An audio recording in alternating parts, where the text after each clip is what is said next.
આજે હું તમારી સાથે શેર કરીશ સોયા મંચુરિયનની રેસીપી। આ સોયા મંચુરિયન ઝટપટ બની જાય છે અને ટેસ્ટમાં પણ એકદમ સરસ લાગશે। મારી રેસીપી તમને ગમતી હોય અને હજુ સુધી સબસ્ક્રાઈબ ન કરી હોય તો લાઈક, શેર અને સબસ્ક્રાઈબ કરજો। એકદમ સહેલી રીતે અને એકદમ ટેસ્ટી એવું સોયા મંચુરિયન બનાવવાનું શરૂ કરીએ। સોયા મંચુરિયન બનાવવા માટે પહેલાં આપણે પાણી ગરમ કરી લઈશું। 2 ગ્લાસ જેટલું પાણી લઈશું અને તેમાં સોયાની વડી ઉમેરીશું। 1 કપ જેટલી આપણે સોયાની વડી લઈશું। તેમાં સ્વાદ પ્રમાણે મીઠું ઉમેરીશું અને સરસ રીતે તેને મિક્સ કરી લઈશું। હવે તેને 5 મિનિટ માટે થવા દઈશું।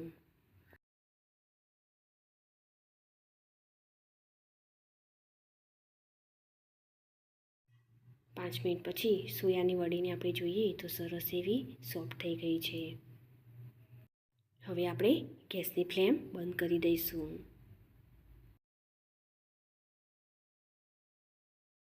હવે આ વડીને આપણે અલગ વાસણમાં કાઢી લઈશું।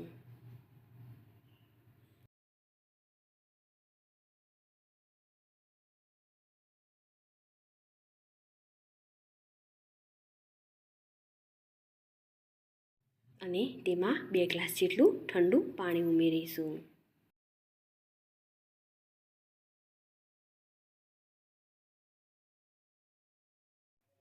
હવે આ વડીને આ રીતે આપણે પ્રેસ કરીને તેનું બધું જ પાણી કાઢી લઈશું અને તેને એક અલગ વાસણમાં રાખીશું।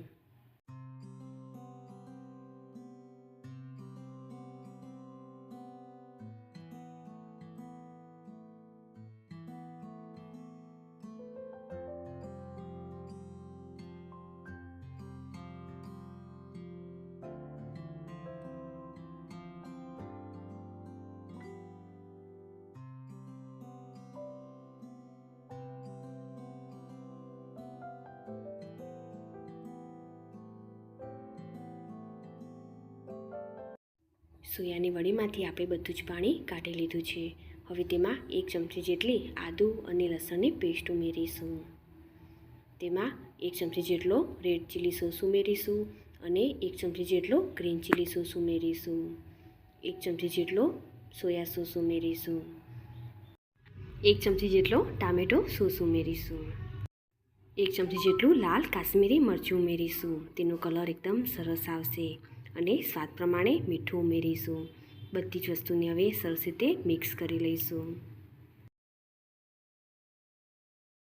હવે તેમાં 4 થી 5 ચમચી જેટલો મેદો ઉમેરીશું અને તેટલા જ પ્રમાણમાં કોર્નફ્લોર ઉમેરીશું। તેને સરસ રીતે મિક્સ કરી લઈશું।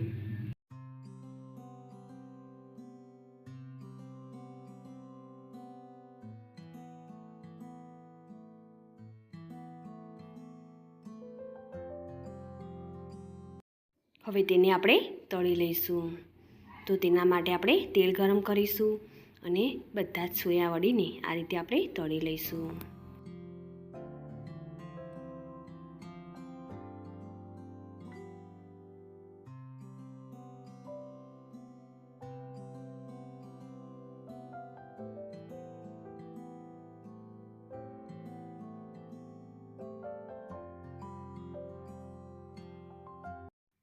થોડી વાર પછી આપણે તેની સાઈડ ચેન્જ કરીશું।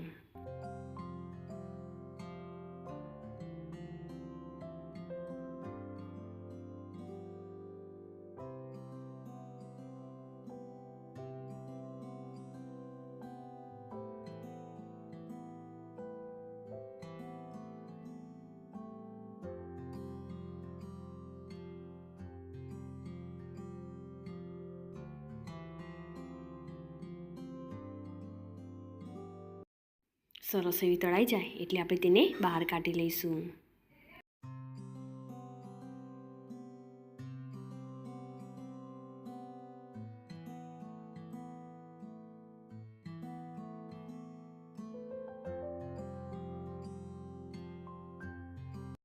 આ જ રીતે આપણે બાકી રહેલી વડીઓને પણ તળી લઈશું।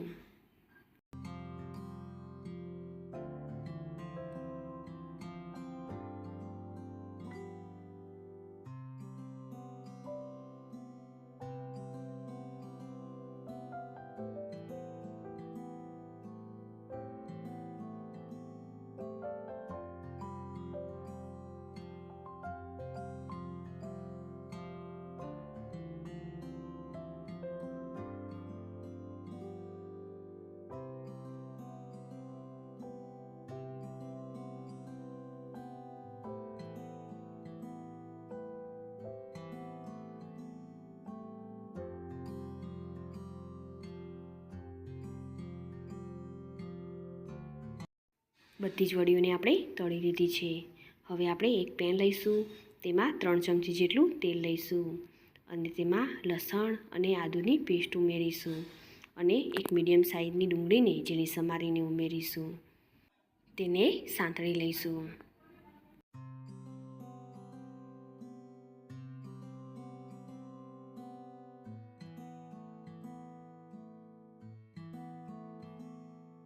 હવે તેમાં 1 કપ જેટલા ઝીણા સમારેલા કેપ્સિકમ ઉમેરીશું અને સરસ રીતે તેને મિક્સ કરી લઈશું.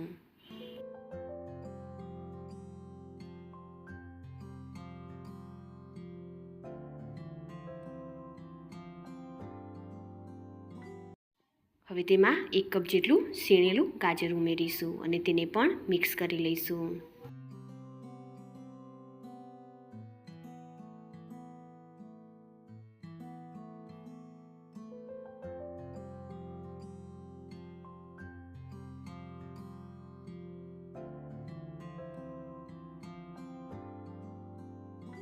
હવે તેમાં એક મીડિયમ સાઇઝના ટામેટાને કટ કરીને ઉમેરીશું અને મિક્સ કરી લઈશું. ટામેટાં સોફ્ટ થાય ત્યાં સુધી આપણે તેને થવા દઈશું. હવે તેમાં સ્વાદ પ્રમાણે મીઠું ઉમેરીશું અને તીખાસ પ્રમાણે લાલ મરચું પાવડર ઉમેરીશું. આ બંને વસ્તુને સરસ રીતે મિક્સ કરી લઈશું.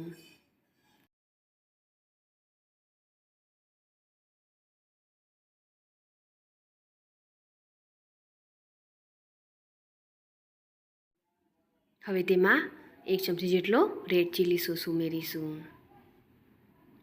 અને 1 ચમચી જેટલો ગ્રીન ચીલી સોસ ઉમેરીશું. 2 ચમચી જેટલો ડાર્ક સોયા સોસ ઉમેરીશું અને 2 ચમચી જેટલો ટામેટો કેચઅપ ઉમેરીશું. હવે આ બધી જ વસ્તુને સરસ રીતે મિક્સ કરી દઈશું.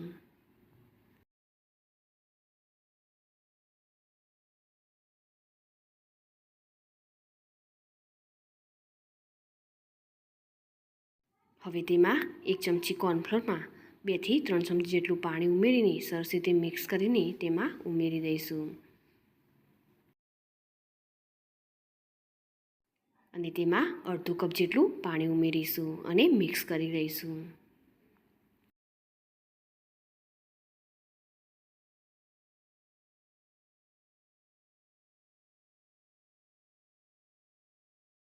બે મિનિટ પછી તેમાં આપણે તળેલી સોયાની વડી ઉમેરીશું અને સરસ એવું મિક્સ કરી લઈશું.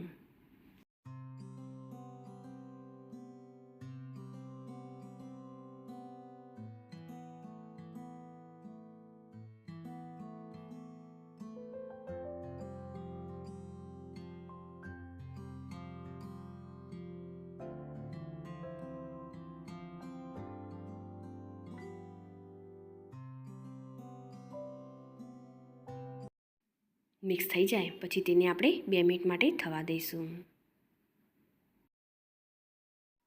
2 મિનિટ પછી આપણું સોયા મંચુરિયન તૈયાર છે. તેને હવે આપણે સર્વ કરીશું. તો આ સોયા મંચુરિયન ઝટપટ બની જાય છે અને ટેસ્ટમાં પણ એકદમ સરસ લાગે છે. આ મંચુરિયનમાં તમે જે વેજીટેબલ પસંદ હોય તે ઉમેરી શકો છો. આ મંચુરિયનમાં તમે કોબીજનો પણ ઉપયોગ કરી શકો છો. હવે તેના ઉપર આપણે લીલા ધાણા ઉમેરીશું.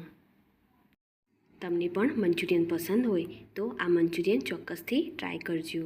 એકદમ સરસ લાગશે. આ મંચુરિયન જેટલું દેખાવમાં સરસ લાગે છે તેનાથી વધારે ટેસ્ટમાં પણ એકદમ સરસ લાગશે. મારી આ રેસીપી તમને ગમી હોય તો ચોક્કસથી લાઈક કરજો. સાથે જ તમારા ફેમિલી મેમ્બર્સ અને ફ્રેન્ડ્સ જોડે શેર કરજો અને મારી ચેનલને સબસ્ક્રાઈબ કરી બાજુ આપેલ બેલ આઇકોન પ્રેસ કરજો જેથી નવી રેસીપીના અપડેટ તમને મળતા રહે. ફરી મળીશું આવી અવનવી રેસીપીના સાથે.